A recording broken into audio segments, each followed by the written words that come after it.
Good morning, everyone. I'm Marc Xapelli, and today I will present a first look at ADSC reception for OpenSky. Although I'm the one presenting today, this project has been a collaborative effort with Tobias Lüscher, Giorgio Tresoldi, Vincent Lenders, and Martin Strohmayer. So let's start. So first I will make a short introduction on the subject. Then I will explain what is ADSC, how does it work.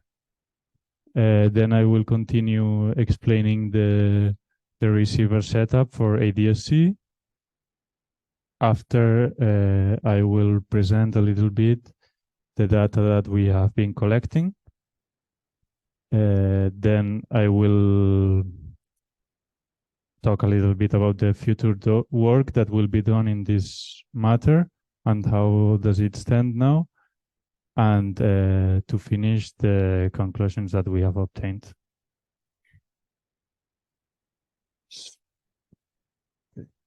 So here you can see a map of the coverage that OpenSky network has right now.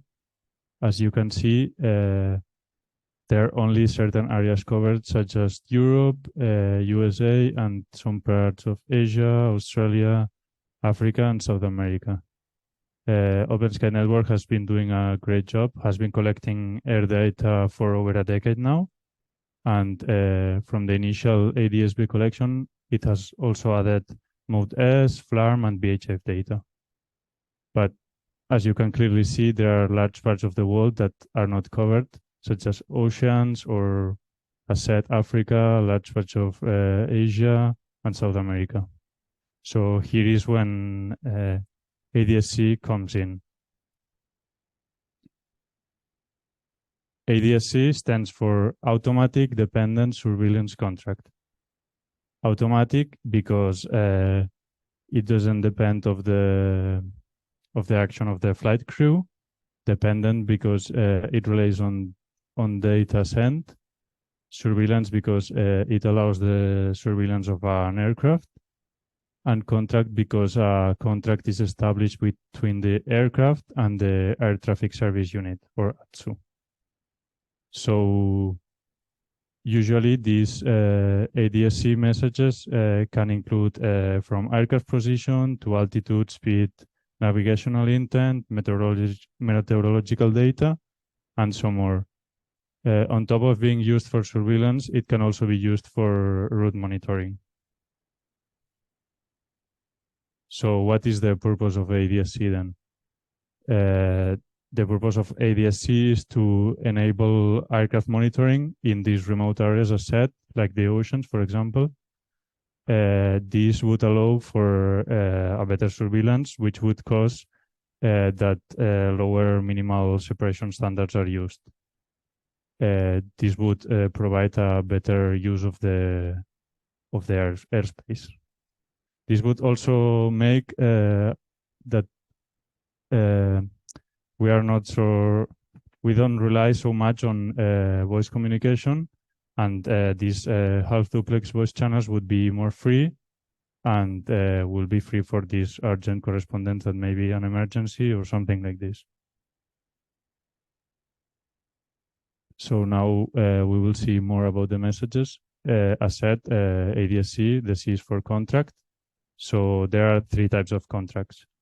The periodic contracts, which are sent in designated intervals. Then the event contract, when a certain event occurs, for example, an altitude change or a weight point change or something like that. And then at the end, there is the demand contract. This would be sent in a case, for example, that a periodic group contract has not arrived as scheduled. So the ATSU would demand for a personalized contract at this point. The periodic contracts can include from flight ID to predicted route to Earth reference data and so on. Okay, so now we come to the ADSC stack protocol. ADSC is clearly the core of this stack. Then this gets inside a fans 1A message. It includes a header with information and a checksum for integrity. And then this fans 1A message gets inside an ACARS message, which also includes a header and the integrity check. The last part, the physical, is the classical aero. This is the system used by Inmarsat. And yeah, that would be the path. ADSC, fans 1A, ACARS, and then Inmarsat classic aero. Okay, so then now that you know a little bit more about ADSC, we can focus on the receiver setup. Because the signal is a bit weak, we had to use a satellite dish. This was the dish selected, 2.4 meters. Here you can see a little bit of what we used. In the paper is a bit more detailed with the specific details of everything. And then also a NUC was used to demodulate and decode. This satellite dish is located in Thun, in Switzerland. Okay, so now that we've talked about the hardware, now we can talk about the software. So as said, the NUC is the one who demodulates and decodes the signal. So it has installed two programs, SDR receiver, which splits the digital signal into different frequencies, and then gyro, which demodulates and decodes the signal. Then we also have a Python script, which stores the messages in a database, basically, for later use. Then where to place this setup. It's a bit tricky.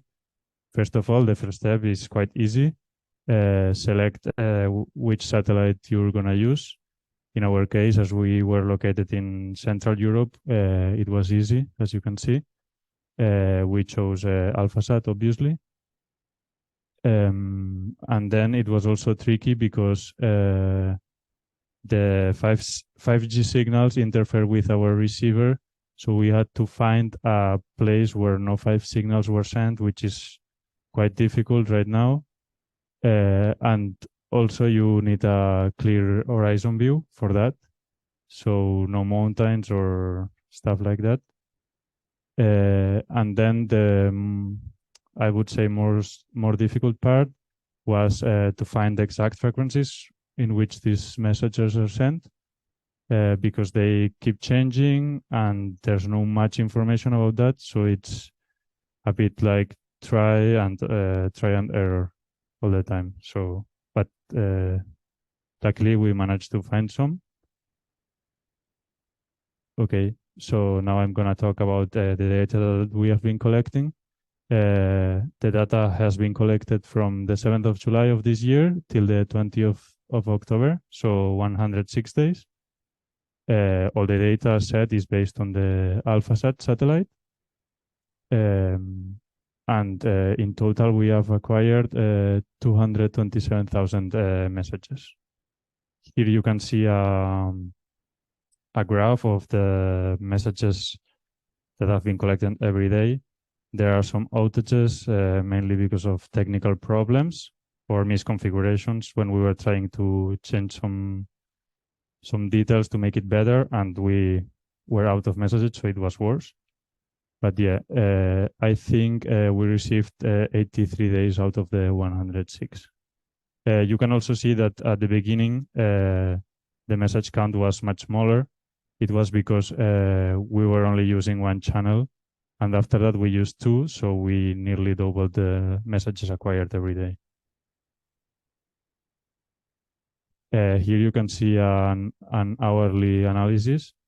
Our reception windows spans from midnight till 4 p.m. usually it's 9-10 hours every day that you can receive, and it gets shifted approximately a little bit more than 3.6 minutes every day. Right now, I checked this morning, and we are receiving from 11 p.m. because obviously we changed the time last week. So yeah. And then the data acquired, one of the most interesting things is the content of these messages.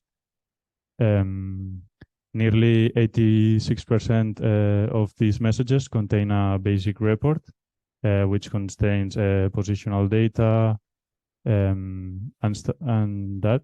And then, as seen, the two most used tags were the basic group and the predicted root group. And the least used were the airframe identification group with only 0.004% and the cancel emergency mode. Here you can see a detail of all the tags used.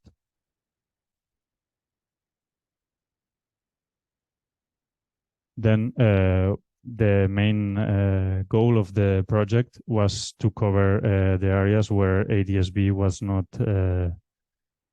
covering, basically. And as you can see in the geographical coverage image, the one on the left is the OpenSky network coverage, and the right one is the one that we acquired with ADSC. So as you can see, a lot of areas that were not covered now are covered. Basically, the Atlantic Ocean, a lot of parts of Africa, some parts of Asia also. So yeah, and just to say, we received messages from 72 different ATSUs over the world, as you can see, like all the continents. Okay, so now about the future work. As you may know, now in the current phase, it's a bit experimental. The data has not been integrated yet on OpenSky network, but our goal is to make it happen as soon as possible. We don't have a expected time yet, but in the meantime, we made the collected data available in the link that is there. And well, basically, that's a little bit of the structure that is shown. The registration, the ICAO ID, the ATSU address that received the message, frequency where it was obtained, then the message itself with fans headers and checksum, and then every tag with information detailed. The limitations that we have now clearly are that we only have one satellite dish, so there is like a restricted coverage. If we would have more satellite dishes, we could cover probably the entire world, I would say, with around 8 satellite dishes. Okay, so now to conclude, the well-known ADSB versus the ADSC. So the update rate of the ADSB, it's much shorter, typically twice a second. And instead the ADSC is around 10 minutes or more. So obviously there will be much more information in the ADSB than ADSC because of that. But it's interesting because it covers areas that are not covered by the ADSB. So it's also nice. I think it is a good complement, ADSC to ADSB. And also to mention that ADSC is a bit more quite more expensive, I would say. So not everyone could be able to receive these messages. And ADSB instead is quite cheap. So nearly every individual would be able to do it. So it was a pleasure to work on this project, and I think we achieved the goals that were set at the beginning of covering this area that was not covered. So I think it was quite nice. So that was my presentation. thank you for everything. And if you have any questions, you can ask them now.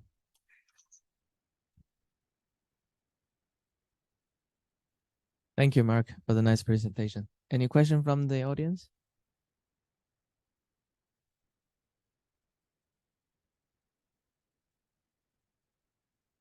There's a line.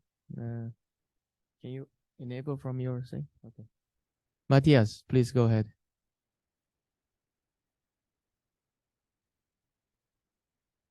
It's going.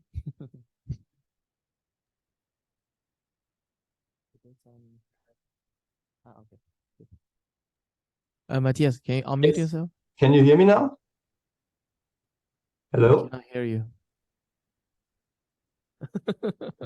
Can you hear me now? I got Oh, unmuted. One second. Can you try again? Hello? 1, 2, 3. Yeah, works. Perfect. Thank you. Hello, everybody. Excellent presentation. Thank you. I have 2 questions, maybe a quick one first.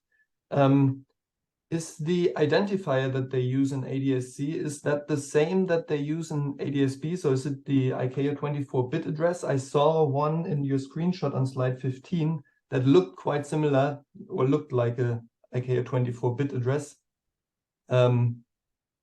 Just wanted to ask if it's like easy to join that data with ADSB data. You say the ICAO ID at the beginning? That's right, yes. Yes, yeah, it's the same. Awesome. The other question I have is, what's the equipage? Do all commercial airliners support ADSC? Is it mandatory for aircraft passing the Atlantic, or what's the percentage of aircraft that you cover with ADSC?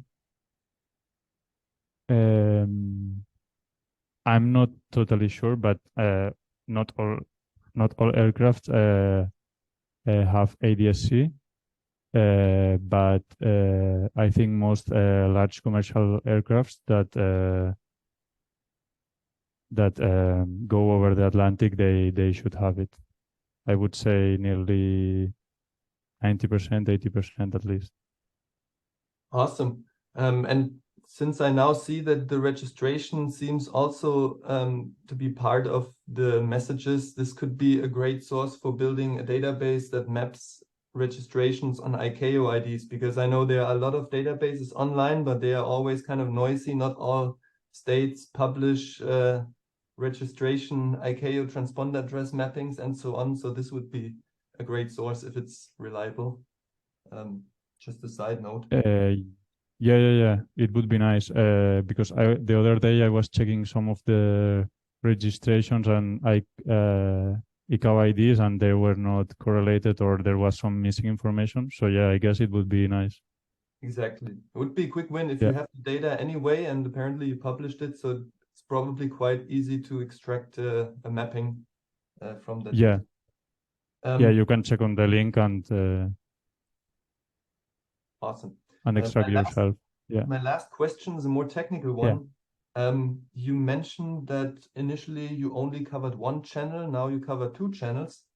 Are there more channels, or do you now actually suck in all the data that is transmitted by the satellite? I'm nearly sure that there are more channels where ADSC is transmitted, but we have to find them.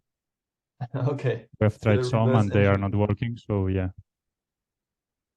All right. Perfect. That's it. Thanks.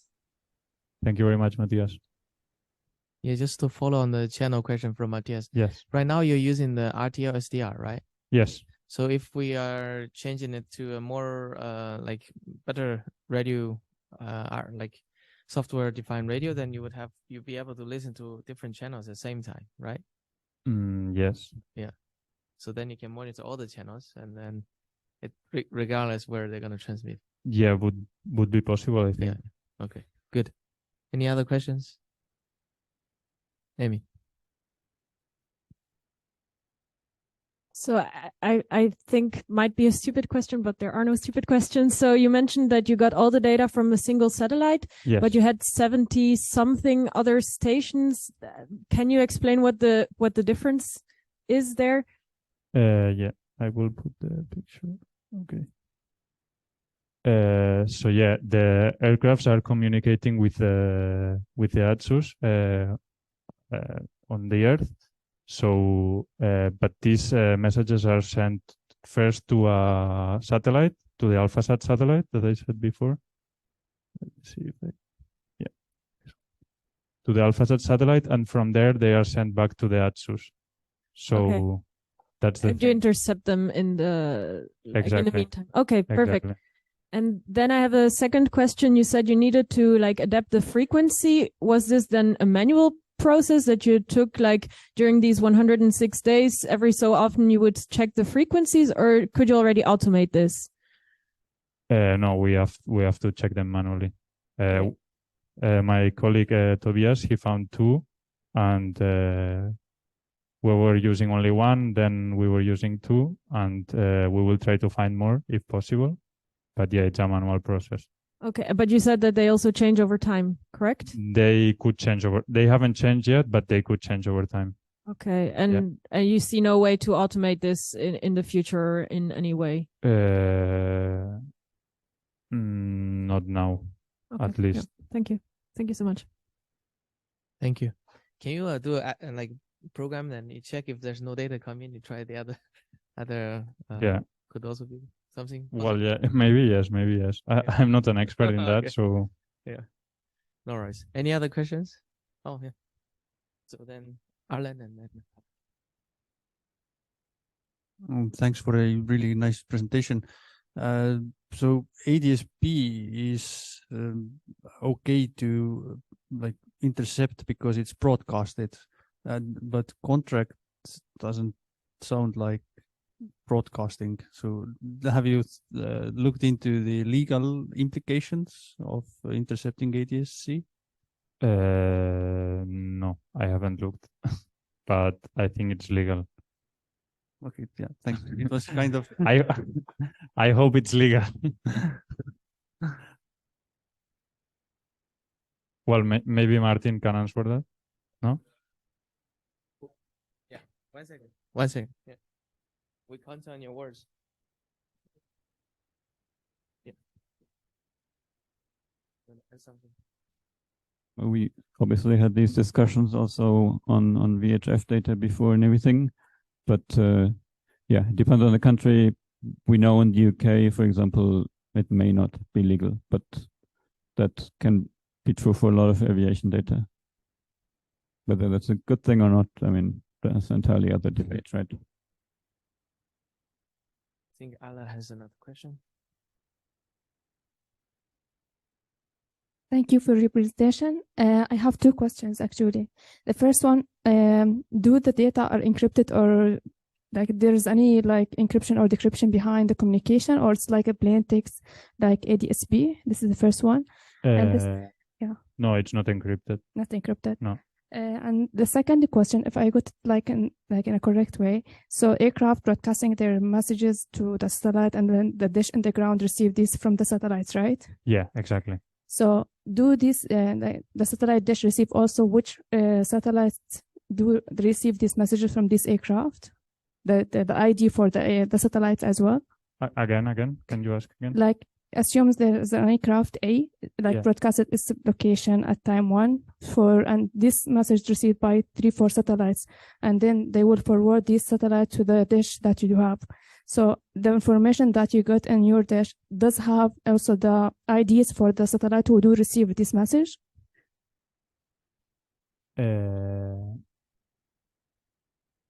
Well, yeah, because we are only using one satellite, so Okay. so it can only be this one. That's the. You have one satellite. Right now, we are only using one satellite dish in the ground, or no? Yeah, also. Okay, we talk about that after that. Okay, sorry. No worries. Thank you. I think there's only one satellite, one ground station, and many aircraft sending data to the satellites. Then you intercept this information, right? Yeah, Okay, for now. Yeah. exactly. Okay, good. I think that will. Let's give a last round of applause for Marc.